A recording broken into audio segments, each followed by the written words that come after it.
Hello, and welcome to another episode of the Birth Story Podcast. As you can probably tell by my voice, I am not the fearless and incredible host of this podcast, Heidi, but she asked me to introduce today's episode, and I was more than happy to.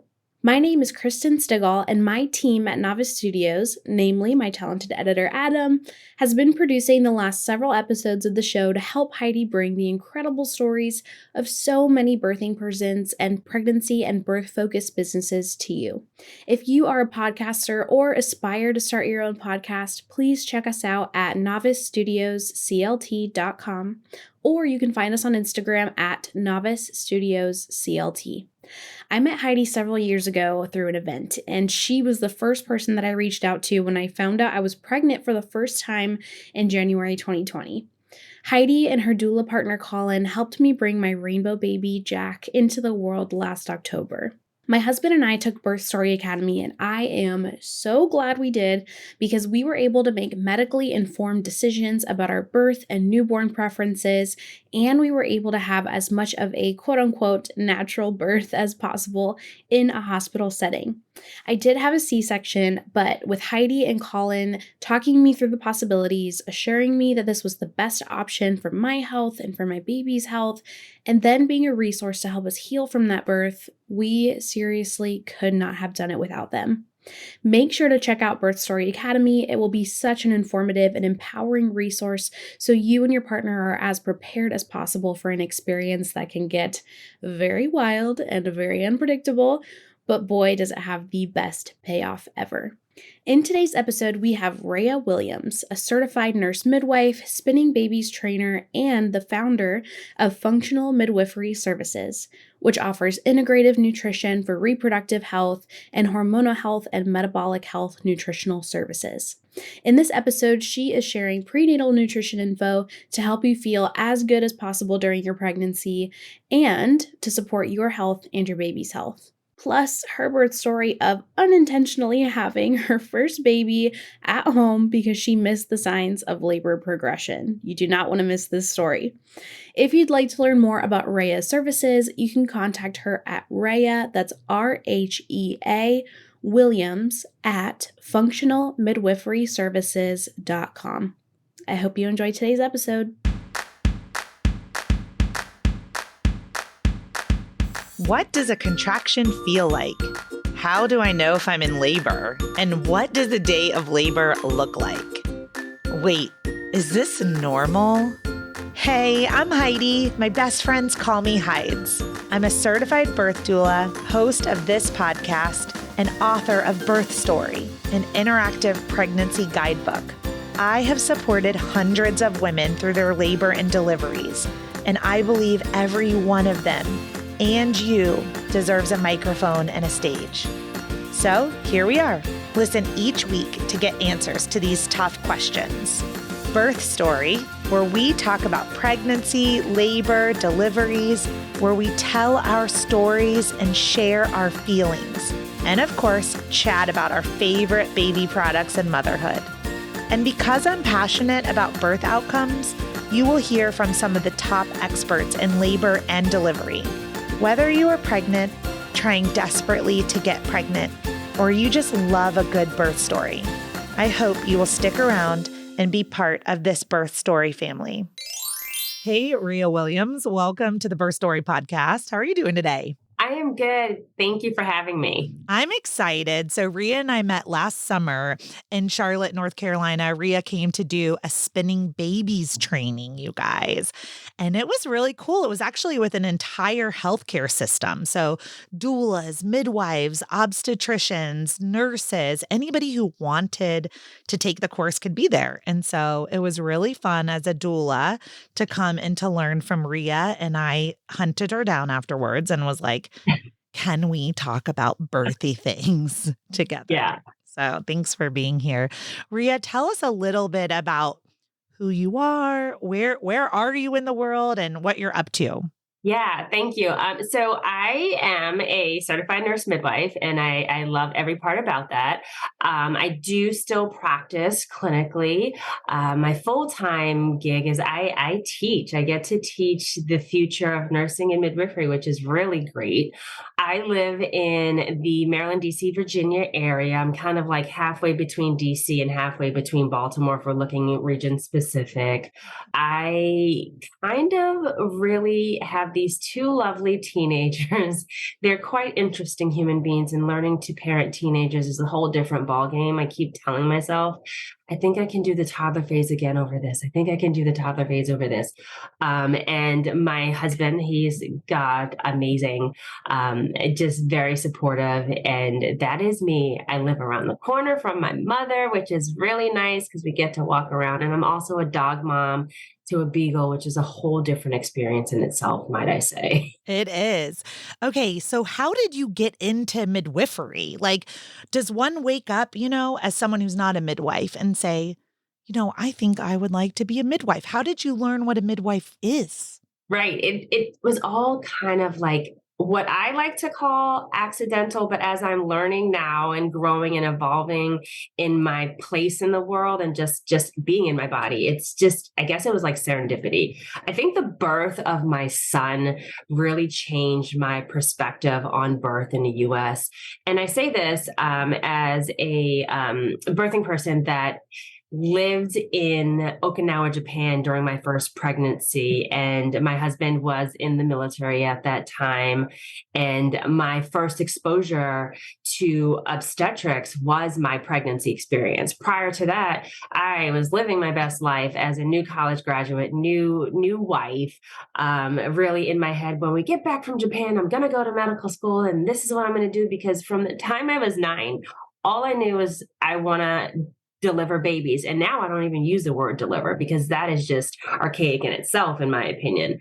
So it really was my exposure to my birth. I remember distinctly walking in to my first OB visit. I was super excited and felt quite crummy in itself. And we had the new visit. It was a very quick visit. And I remember saying to the OBGYN at the time, and mind you, this person was also expecting, my general plan is to just not have an epidural. Like, that's not what I really want to do. I want to just support what my body's going to do.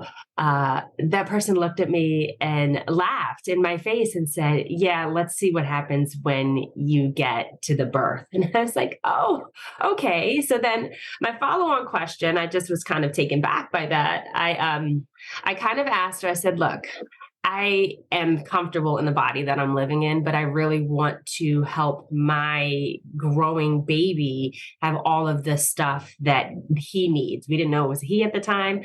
I would like to see a nutritionist.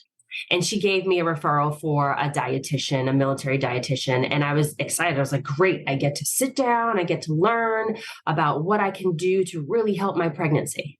Then I saw the nutritionist, and I remember that visit. And that visit went something like, okay, so this is what you want to do. Here's this packet of information.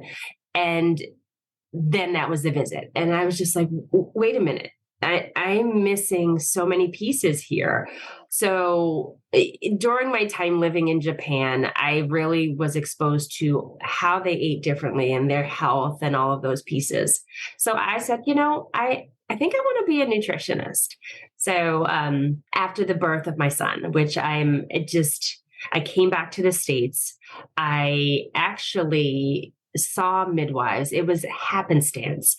I was looking for a practice that was closer to the hospital the closest hospital, and that was Stony Brook because I was living in New York. Okay. That's where I'm kind of from. Okay. And they said, well, I called practices like, who's going to accept me as a transfer? I was, I think, 27 weeks gestation at that time, traveling from the States because I couldn't. My husband was due to PCS someplace else. That's deploy someplace else. And that was a practice that accepted me. And they said, we have midwives. I said, okay. Like, I had no idea what a midwife was this 17 years ago. I'm like, all right, that's great.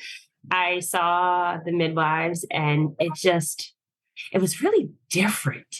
It was more so of education and empowerment, where they asked me about me. They gave me education that felt centered around my needs. It was just really different. And I felt heard. I felt kind of seen. And I still didn't get to midwifery yet, interestingly enough. But the odd part of it is I was so kind of in tune with what was happening with my body that I missed all of the signals of labor, and I delivered, well, I didn't catch. I had my first baby at home in the room that I grew up in as a kid as an emergency because I was completely oblivious to all factors. So that was my first. Wow. Oh my gosh. Okay. Well, Rhea, you cannot just glaze over that birth story. Oh my gosh. Okay. I am going to get to that birth story. I'm going to Yeah. get right there. But I do have a couple follow-up questions for you. Yeah. So you're in Japan, you're 27 years old, and you're thinking, I'm going to go to medical school and I'm going to be an obstetrician. Where I'm very confused is what made you think about prenatal nutrition? Because it's just something we don't have data on. We don't have research on. There's very few books out there, Yes. like, and this is 17 years ago, you said. Like, Yes. what made you go, hey, I need to think about my nutrition? I just think that Right. that's not something that crosses a lot of people's minds. So it really had to do with my exposure to the Okinawan women that I worked with, because I worked for HR at that time. And I think I was 25 or so when this whole process kind of Oh, never started. mind. You were 27 weeks gestation when you got Yeah. back to the I don't United even States. remember how, wait a minute. Was I 25? I feel like I was not 25 because I got married at 23. I had Isaiah at 25. Okay. Okay. So there we go. So I from jumped 23 to you. 25. I jumped you to 27 when you were 27 weeks gestation. So forgive it, From 20 everyone. From 23 to 25, before I was expecting, I worked with the nationals very closely. And it just was very perplexing to me. That was the first time I was actually exposed to what a portion size actually was. Because remember, at that time, 17 years ago, we were in the supersize me zone. So everything in my mind was like, oh, okay, supersize me. In my household, we ate until we were full. Granted, I didn't eat a lot of food because I was living my best life as a teenager before I went off to college.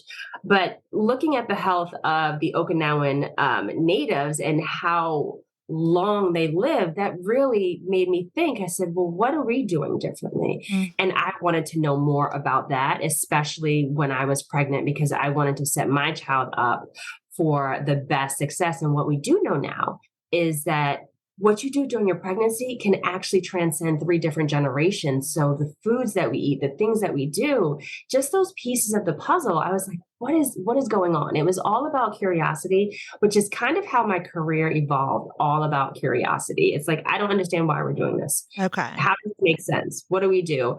So I wanted to have a foundation. I wanted to work outside with nutrition, because when I got back to the States, I was like, why are so many people diabetic? Why are people getting sick in pregnancy? And that, I was like, I want to work with individuals that need that support, especially individuals that don't have the knowledge to know that, hey, I've got $25 on this card right here.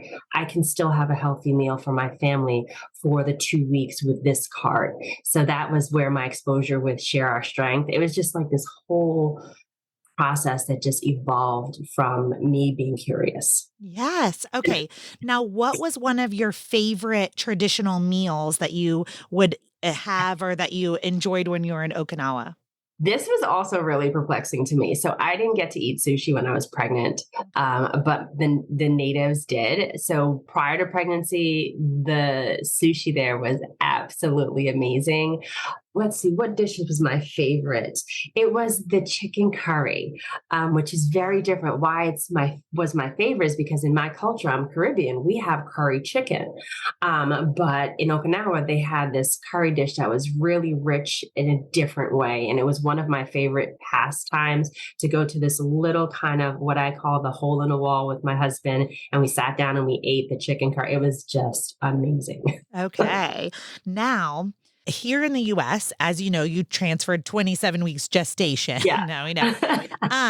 But you said you saw a nutritionist. Was that someone that was like specifically a perinatal nutritionist or just a nutritionist? And were they part of were you on a military base? Like, I just feel like even right now in 2023, if one of my doula clients said, I would like to talk to a nutritionist, I'm Yeah. not even sure we have a ton of nutritionists that focus or know much about perinatal nutrition. So I was just sort of Right. wondering, in Japan, is that different? Are they light years ahead of us? So I was military, so we saw only military personnel. I wasn't 100% sure that this person exclusively dealt with the prenatal population. My feeling was based off of my interactions that it was just kind of a one size fit all, and just that experiencing me coming back to the States, seeing what happens in the world of birth, that is what led me to launch the business that I have now, which is functional midwifery services. Because just like you said, what's the difference between having milk versus having almond milk? How is that going to play a role in our inflammatory process that actually impacts the pregnancy if you're already starting out pregnant with a higher inflammatory process already going on in your body? That actually boils down to nutrition. And part of the reason why I became a midwife is because seeing what happens when you integrate nutrition and medicine, there is still that disconnect. I was like, wait a minute, there's a disconnect here, because we're still looking at it from the one pill fits all model. And I get that we have guidelines, like I follow ACOG guidelines, but I also look at a person from their individual standpoint, meet them where they are, and understand what's happening in the cellular level related to nutrition. And that's the thing. The idea of just gestational diabetes for itself is part of an inflammatory process that our bodies actually respond to with the presentation of gestational diabetes. It's very interesting how big of a role nutrition plays, but how little of a focus we have in the States really intervening or preventing with nutrition-based therapies that are integrative and functional. Yeah. And I remember, and my children are 7 and 8, Rhea. Okay. So this is not like that long ago, right? And even my clients now, they'll hear this over and over again. Well, the baby will take from you what the baby needs. Okay. Well, great. What about me? You know what I Yeah. mean? So one of the big questions, I got to get to your birth story in a minute because we just like, Yeah. but I was like, this is just so fascinating to me, is like, where did you turn then? Or like, where do you turn now? Like, I find it very hard to find research on perinatal nutrition, but like, Mhm. where are you finding your research or your concepts, or like, does that make sense? Like, how are Yeah. you like treating in your business today with your, I'm assuming you see pregnancy, postpartum, and trying to conceive, but like within those scopes, like where are you finding information to give to your clients? So I did a postmaster's. My degree is in nutrition and food science, and I had the idea of like, am I going to go the dietetics route? It didn't sit well with me because it felt like in the time that I was studying, now things have changed. It felt like it still was missing that. Well, what about the whole person, right? So I went to Maryland University of Integrative Health and did a postmaster's certificate in clinical nutrition with an integrative focus.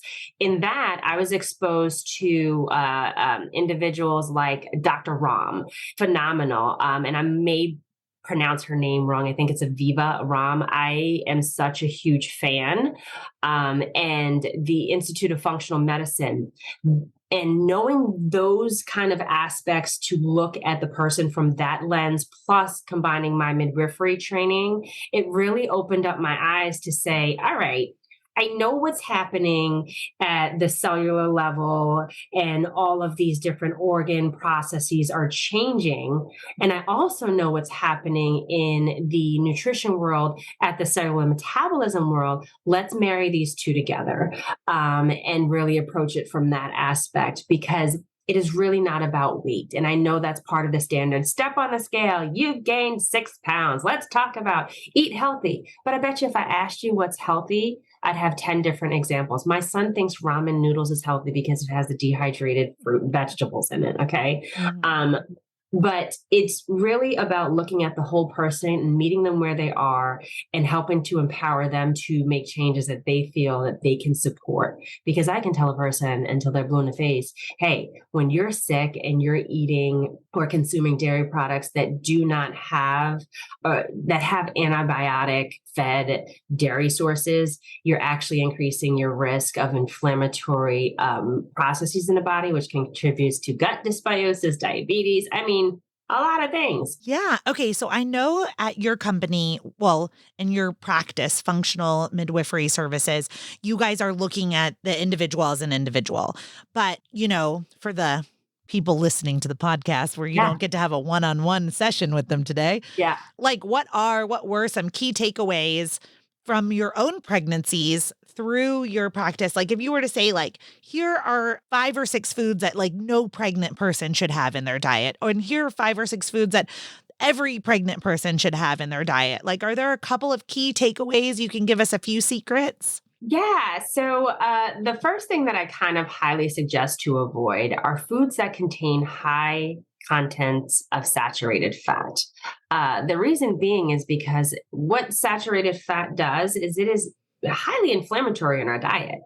It is very inflammatory, and that can contribute to problems. We don't 100% know the mechanism of preterm labor. We don't know why people develop gestational diabetes per se, but we do know that part of the process deals with inflammation, right?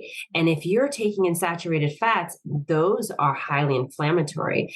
Consuming on the opposite end, foods that are rich in antioxidants are really going to be helpful. So usually at this point in time, I say, whatever you do, if you're going to consume fruits and vegetables, change your color profile up throughout the week. Just change to different colors. If you can get that in your plate, that'd be great. Another source that I really love to focus on, because it gives people options, is really try to plus up your fiber. And I usually tell people, please go slow, or else your stomach is not going to be happy with you. Plus up your fiber, because what fiber does is it really helps to move things along and eliminates things from your body. Water, I know that's such a hard thing to consume as a pregnant person, but my tips of the trade for water is slow and steady wins the race, not fast and furious, right? So if you're beginning your day and you're in that first trimester of nausea and just, what is this? I usually tell people, if you can take in 8 ounces of water and you can match that with super cold ice, if that makes your heart happy, even though we don't really like to drink icy water because it's not great for our digestive system, but we're on survival mode first trimester. Super cold ice water, if that what's work for you, or take your favorite fruits and vegetables, like I say this, like cucumbers, ginger, strawberries, all different things, put them in the freezer. Put them in your water, drink 8 ounces every hour minus the last 2 hours of your day. You'll really help to support your needs in the body, because many of the things that I see in triage, for example, can be secondary to dehydration. So if we can prevent that from happening, your body feels better when it's hydrated. And other foods to avoid, of course, these are just pregnancy safety factors. Anything that's raw, And this is where the question, well, I take ACV, I take a teaspoon or tablespoon of ACV every day. And I'm like, well, if it's raw, what we don't want to do is we don't want to have any bacteria that'll cause problems. And that becomes that's why I didn't get to have sushi during pregnancy.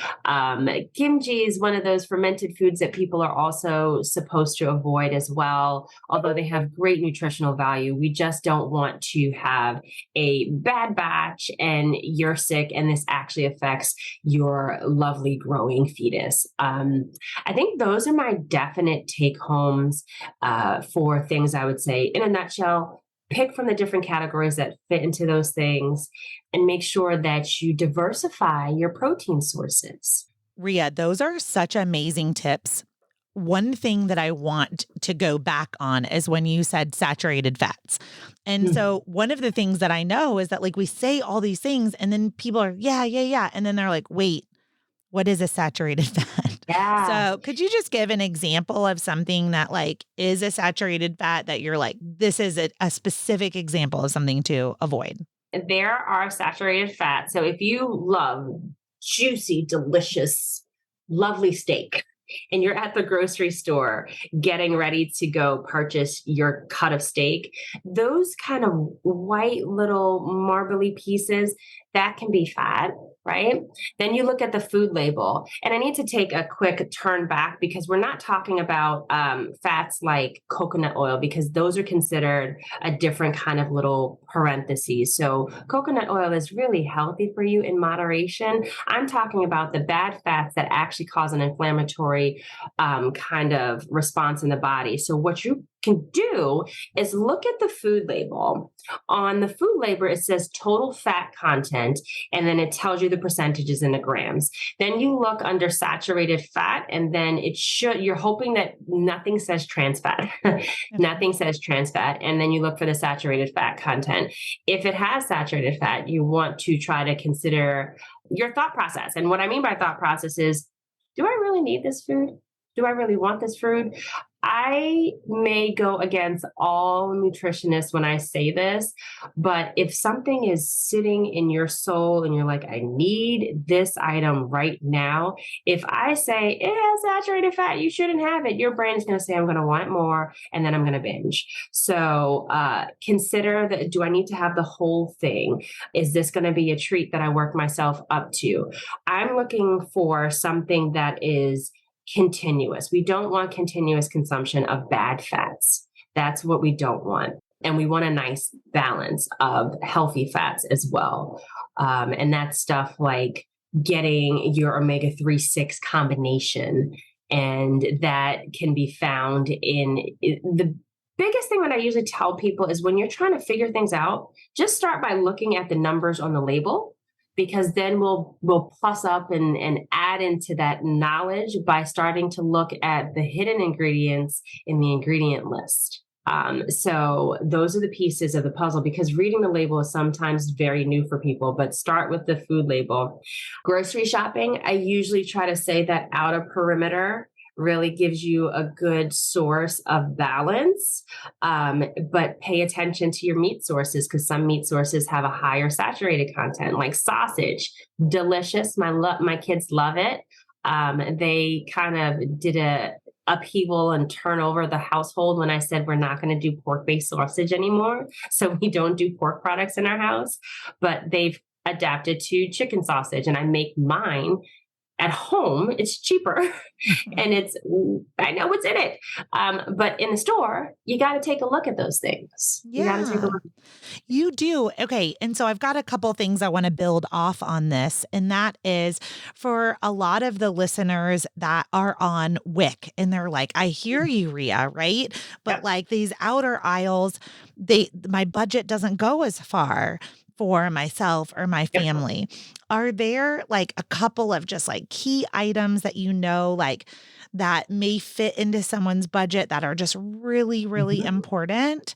Like I know that organic is like more expensive than the non-organic, but are there, for those that are really conscious about budget and are intimidated by those outer fresh aisles, are there a couple of just key food items that you're like, just pick this up every time you're at the grocery store? Yeah. So I definitely want to say that's actually where my origin came from. Because when I decided I was going to do nutrition and food science as my kind of degree focus, I did an internship with kind of Head Start in Washington, D.C., and I worked with Share Our Strength, which we specifically worked in an environment of low resource, low income. So we showed individuals how to navigate. We went to Safeway as a field trip. Everybody got a $25 gift card and said, let's make a meal, right? Yeah. And this was over in U Street, gosh, like 15, 16 years ago. So now let's fast forward to how are we going to eat healthy in a budget? And I also like to say this because I've had the opportunity and the honor, I think, to work with birthing people that don't even have a home. They live in a shelter. So all they have access to is a microwave and fast food. So we also work in the perimeter of, okay, this is what you have access to. How are we going to work within your area to get to where you want to be, right? So if you're looking for things that fit, let's go back to the label because I kind of try to avoid saying pick up this exact item. What I say is look at your label. You want to avoid the saturated fat. You want to look for sources of fiber. And I usually say if you can find a source of fiber per serving that has kind of 3+, I love 5 grams of fiber per serving, then we're okay because you're balancing it.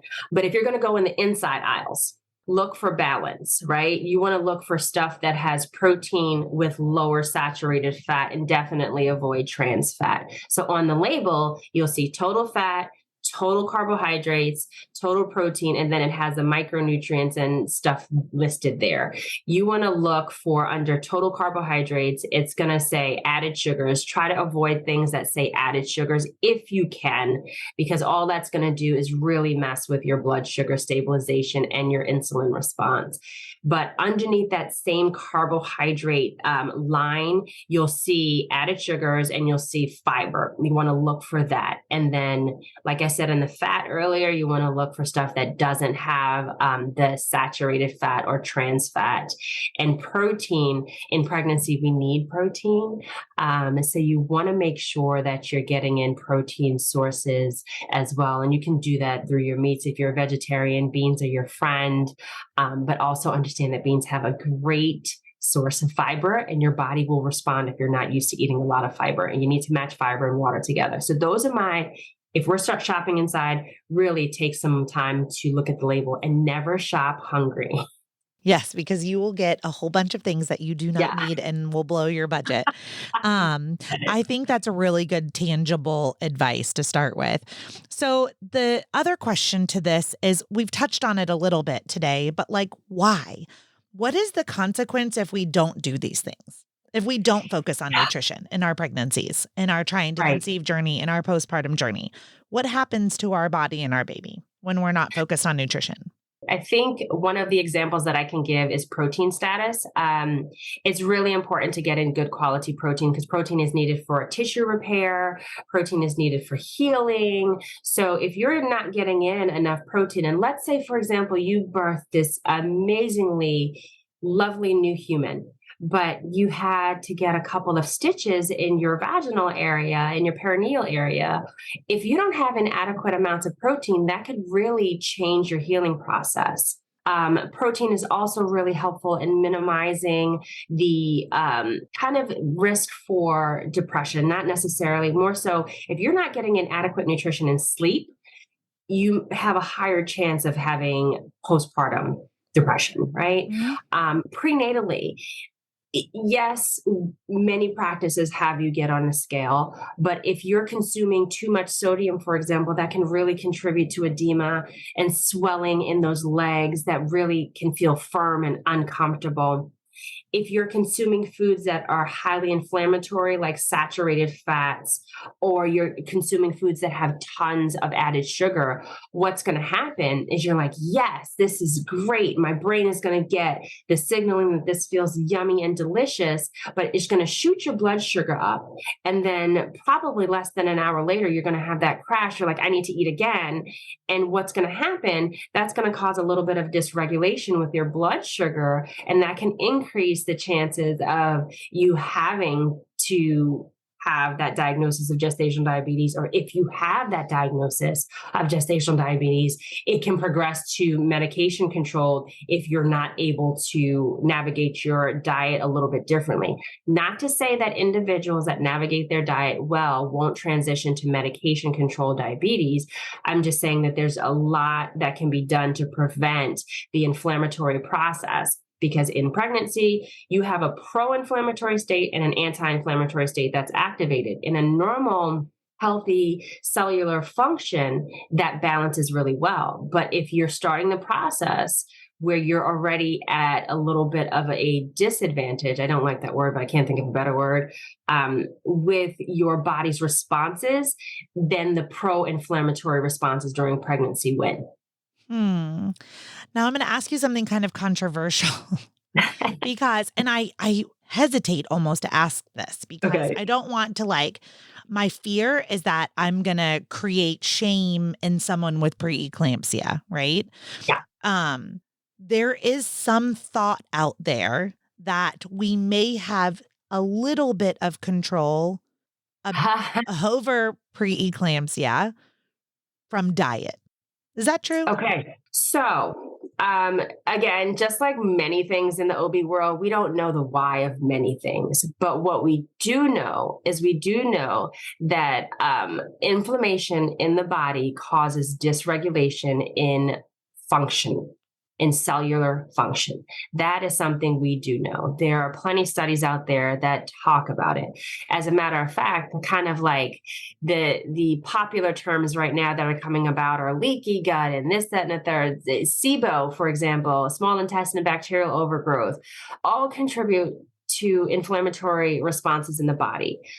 Where we're thinking nutrition could play a role and help to minimize outcomes pertaining to blood pressure related issues in pregnancy is really helping to reduce the inflammatory response to nutrition in the body.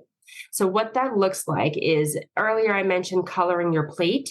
When you color your plate, you give your body antioxidants that help to fight the free radicals from oxidative stress. What that means is I take in a bunch of food, or I have something that I consume that is high in saturated fat or just not healthy. My body's going to say, all right, I'll digest it. No problem. But here's the side effect of all of these things. And then my body goes into this inflammatory process. And on top of that, we have alterations in how our cardiac system functions, our digestive system functions, our endocrine system function. And when you have all of those things, just tipping the scale with diet can take you into a full-blown diagnosis. So it can help to control the process from some degree. It may not work for everyone, but we do know that diet is directly linked to cardiovascular health, in addition to, of course, exercise and movement, but we do know that it is linked. So it's the same mechanism that we do say, like the old school is like, let's do the DASH diet when you're looking at somebody with hypertension diagnosis, or the Mediterranean diet, for example. That's because we know what food does to the body. People have to go back to what we did and what we thought about as food is medicine. Food is medicine. Mm-hmm.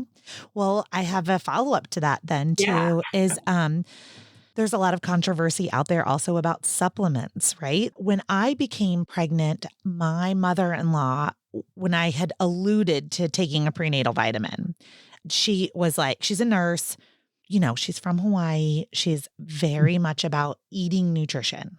Mm-hmm. They're ranchers in Montana. And she was like, you do not swallow that prenatal vitamin. Like, if you need folate, these are the foods that you get it from. You make your plate colorful. And she really believed that swallowing a vitamin would do myself and my baby more harm than, eating the nutritious food. And so I wanted to, the first thing that happens, at least in my state in North Carolina, is they're going to put you on a prenatal vitamin and probably an omega. And and then maybe even just a folate supplement.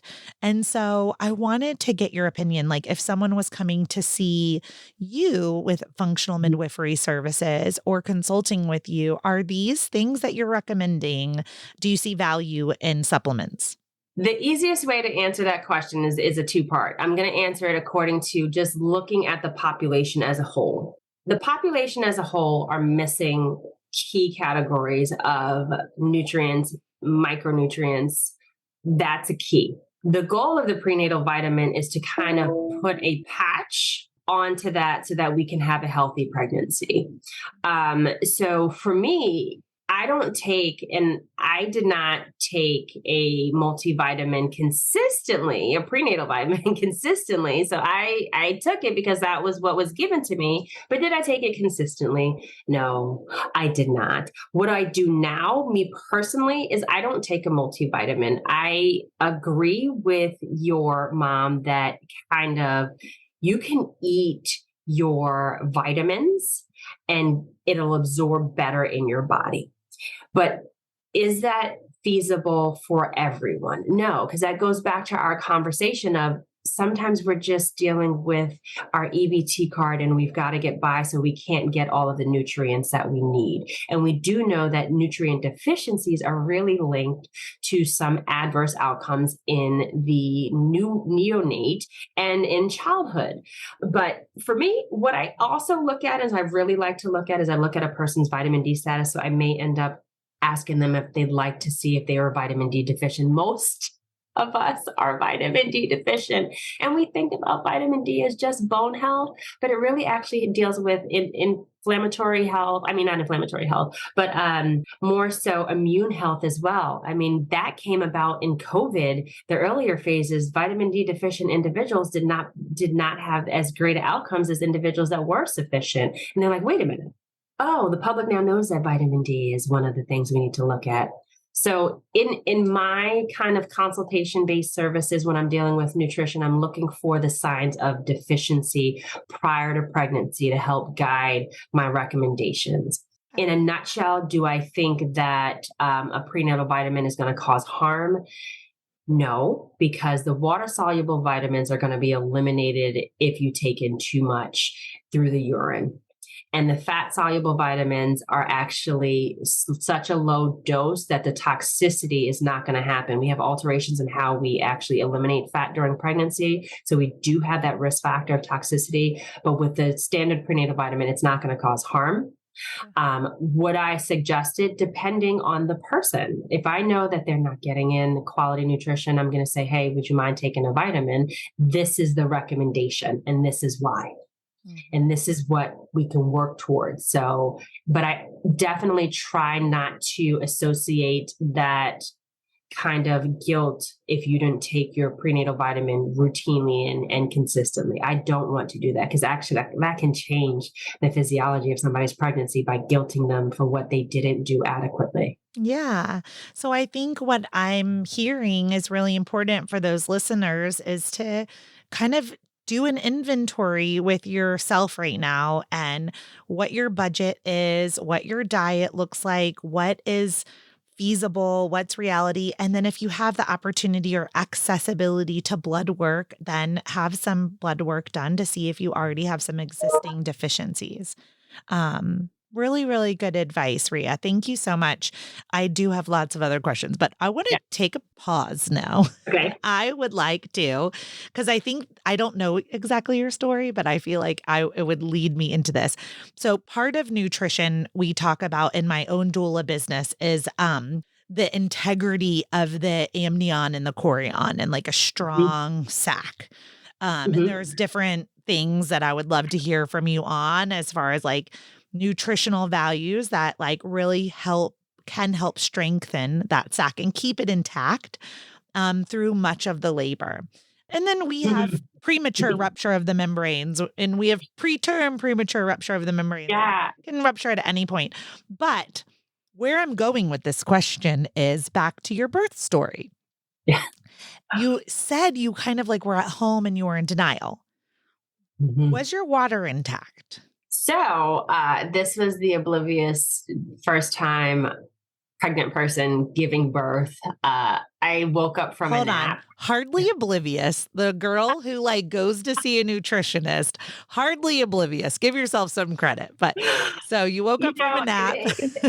Taken. I think for me, the end of pregnancy, and this is why I have such a strong love for spinning babies, because the end of my pregnancy was so painful. My lovely son was sitting on my joints. In hindsight, I knew I had pelvic issues because of what I learned now with spinning babies. So everything was painful.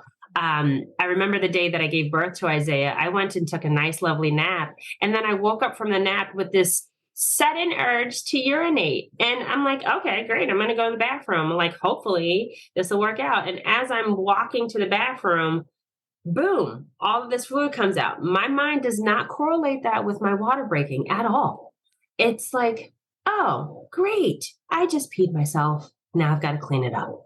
Fabulous. Still on the toilet, still thinking that I'm peeing. I was like, I can't even feel that I'm peeing. This is something interesting. My husband wakes up, and mind you, he had just gotten back into the country literally the night before from Japan. He would have missed the birth if he got there one day later. Wow. And all of his luggage was lost. So we were shopping in the mall before I got home to take a nap. And every 3 minutes, hindsight, I was stopping like, oh, something is feeling funny in my rectal area. But let's keep shopping. Those were contractions. Mm-hmm. Went to sleep. And walking was helpful to progress that. Absolutely. I was walking. I was moving. I ate in the mall. It wasn't the healthiest meal. Please don't ask me what it was, because I am very shameful that I had a big, fat, unhealthy meal. But it was my best thing that I wanted to do. I was like, I'm going to eat this and I'm going to be happy and I'm going to be fine. And fast forward, I'm sitting on the toilet, like I can't feel. I was like, this is so not sexy for my husband. This is great. My husband's like, I bet you're in labor. I said, I'm not in labor. Stood up, had my first real contraction. I was like, I'm going to die. This is horrible. I was like, all right, I need to take a shower. Great. Mind you, this is rush hour time in New York. The hospital outside of rush hour was 20 minutes away. So I was like, we gotta go. And I got in a shower, had a couple of contractions, and then I was like, all right, great. So then I did a little bit of pericare, and I was like, oh my God, I'm bleeding. I was like, we gotta go. It was a bloody show. But in my mind, I was like, this is like, okay. And I had taken Bradley classes. So I was trying to get into my Bradley mind, and my husband was trying to get me there. I was like, I just want the pain to stop. Instinctively, I went back to my bedroom, got on all fours, did some cat cows, because I was like, this is what feels good with my body at this point in time.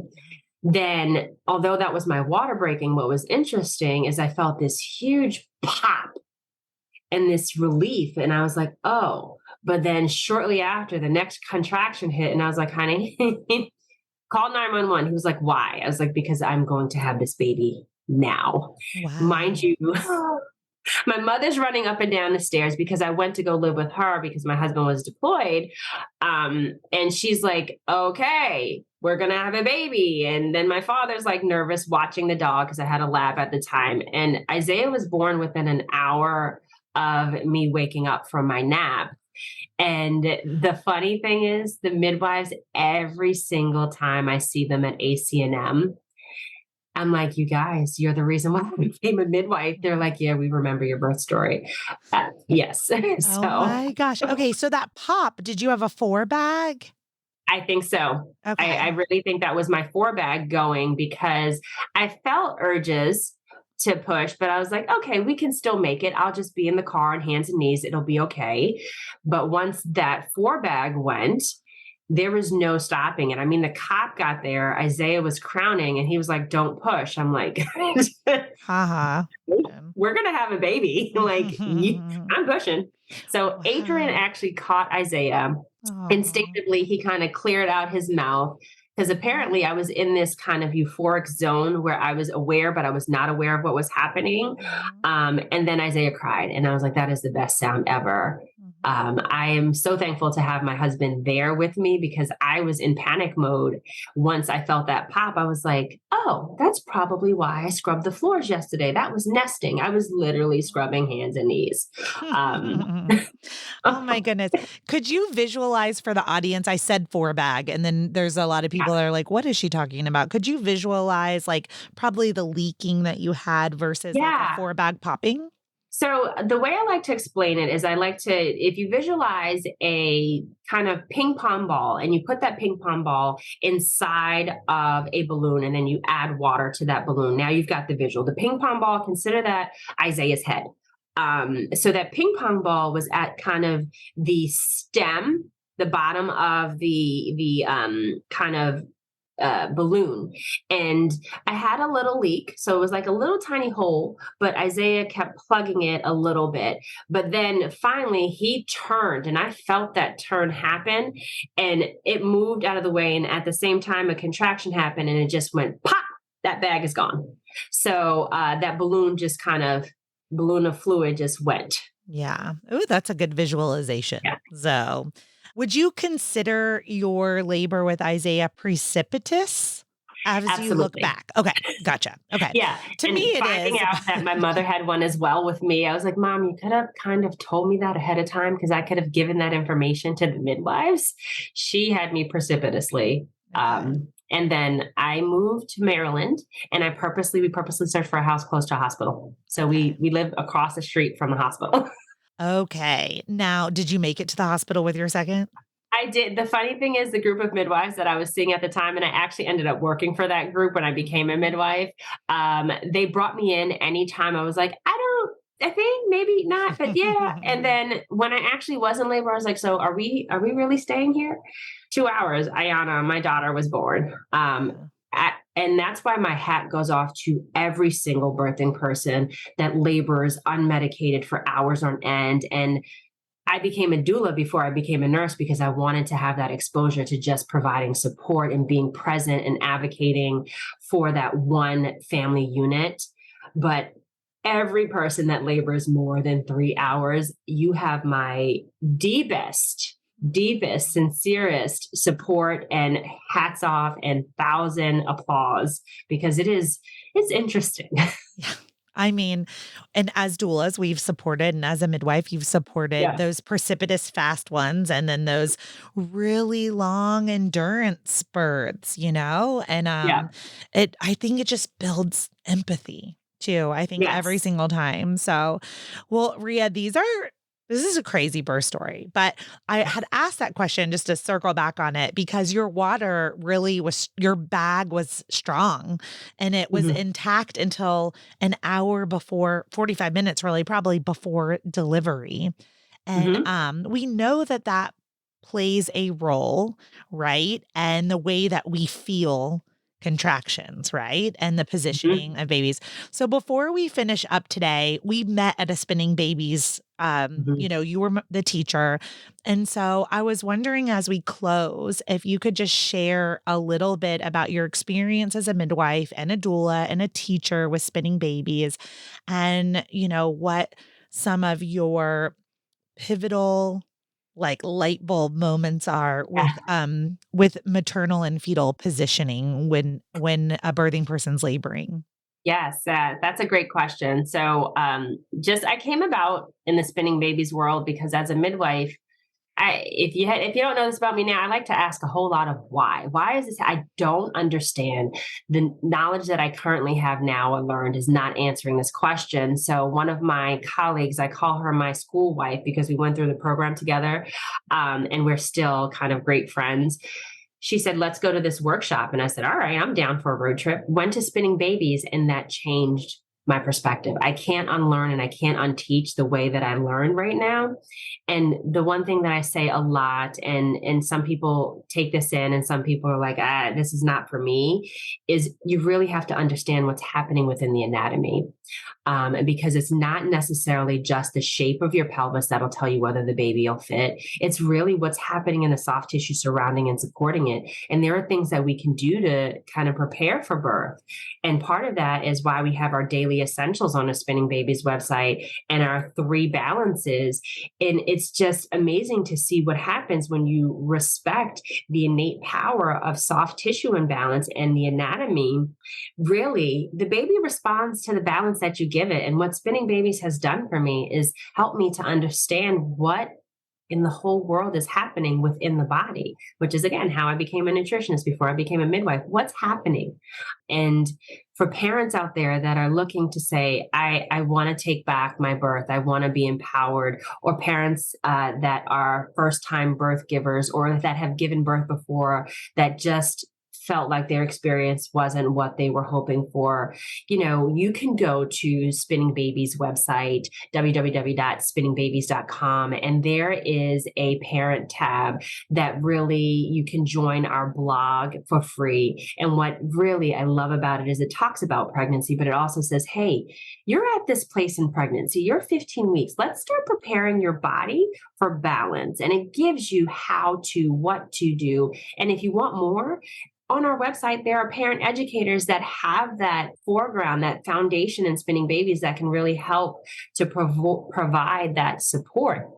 And then if you just don't know, one thing that I talk about a lot, I don't remember if I talked about this, but I probably did because I love the pelvic floor. During pregnancy, seeing a pelvic floor physical therapist is one of the things that you can do because you don't have to wait for a symptom to go get an assessment. And a pelvic floor physical therapist, they're experts at it. Even before I send somebody to PT for discomforts associated in pregnancy, I'll send them to pelvic floor PT before that because the pelvic floor could cause the issues that we're dealing with in the rest of our body. So those are kind of the things that I would probably say that helped me. And just really digging deep into the anatomy at the cellular level. So I try to spend a lot of time really decoding the anatomy and what that can look like in terms of baby's position. The one thing I say to people, if you are out there in the birthing community or you're getting ready to have a baby and you're like, I don't know what's going on in my body. If you are prenatal and you are telling yourself that I have pain and someone is telling you that that is a normal discomfort, I caution you to go seek support for that pain because pain prenatally is really never normal. One thing that I tell people in the workshop all the time is that, the back tells a story, but it's not the origin. If you have back pain, there's something going on. And why is that? I'm not talking about aches and discomforts. I'm talking about pain. Pain prenatally isn't normal. The pain that we expect is the pain of the labor contraction. So that's kind of like my quick and dirty. Yeah. No, I actually, my work partner, Colin, and we were in our head. This is months ago, but it was right after the Spinning Babies workshop. And, you had just reminded us like, okay, pain is never normal in pregnancy. And we had a client that had called about, let's say 2:00 in the morning. And she was just having like just a little bit of pain in like her stomach. And and she said, what do I do? And, there was some part of you that wants to just go, oh, it's probably some gas or, just try to move your body and sit on the toilet or, but something about that particular night and having just come off the Spinning Babies workshop. And I had talked to her and I consulted with Colin and we were like, you know what, we're just going to send her into triage because we just said that pain like this, pain is just not normal. We shouldn't be having pain or whatever. And she ended up having HELP syndrome and she delivered about 4 hours later in an emergency C-section. And we were thinking, good thing we sent her in, Yep. It went from it's hurting and I don't know what's going on to like really, the pain became pretty severe over the next couple hours, but you were in our head and it's these little stories, Rhea, that just hopefully remind you that every city that you go to, every class that you teach, like it is impacting birth work. And then it has those ripples effects, to others. So I'm so appreciative of what you do, what you're doing with your company. And before we close, I just want to land there.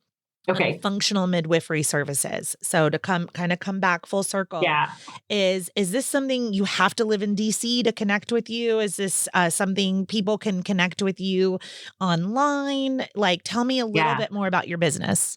So this business is kind of like my joy. It took all of these years, over a decade of just thinking, can I and will I and how do I, to say this is a gap that I want to try to help fill. And it is basically virtual consultation. I am an advanced practice registered nurse. I also have a strong background in nutrition. So what I do is I'm kind of like an adjunctive support to your prenatal or your reproductive health care, or even kind of just nutrition in general, primary care. And what my goal is to work with a person from that whole body experience and meet them where they are towards their goals of health.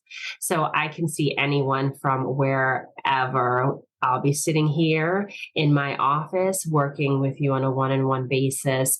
And I'm still kind of in the phase TBD, whether or not I'm going to have physical office hours. But as of right now, we're launching into this space of just kind of that consultation. So I'm like the nutritionist with the license to be able to look at diagnosis a little bit differently. I love it. So listeners, what you just heard is you can connect with Rhea and she could be part of your care team. Just go to her website, functionalmidwiferyservices.com, and I will link to it in the show notes. So Rhea, thank you so much for being here today. We have learned a lot in a short period of time, and I think it's a very valuable episode for those that are trying to conceive and that are currently pregnant. And I would love to have you back sometime where we could have a conversation just on postpartum, because that's a whole nother topic. Absolutely. So, yeah. Thank you for reteaching me all about spinning babies as well. We've just continued to see low rates of cesarean sections and lots of, OP babies turning and lots of tight bands releasing. And so my parting words for the audience today, because I'm not sure, did you hear Rhea say it? But she said it, the Spinning Babies Daily Essentials. What is it? $16 maybe?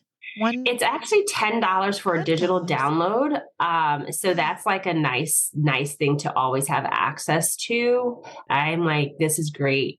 Yeah, it's the one thing for me. Like if my clients say, what's the one thing? And I'm like, well, I'm going to give you 10, but the number one on the top 10 list is Spinning Babies Daily Essentials. So spinningbabies.com. And then again, Rhea's company is functionalmidwiferyservices.com. Yep. All right. I hope you have a great summer, Rhea, and we'll talk to you soon. Okay, great. Thank you. Bye. Thank you for listening to Birth Story. My goal is you will walk away from each episode with a clear picture of how labor and delivery might go, and that you will feel empowered by the end of your pregnancy to speak up, plan and prepare for the birth you want, no matter what that looks like.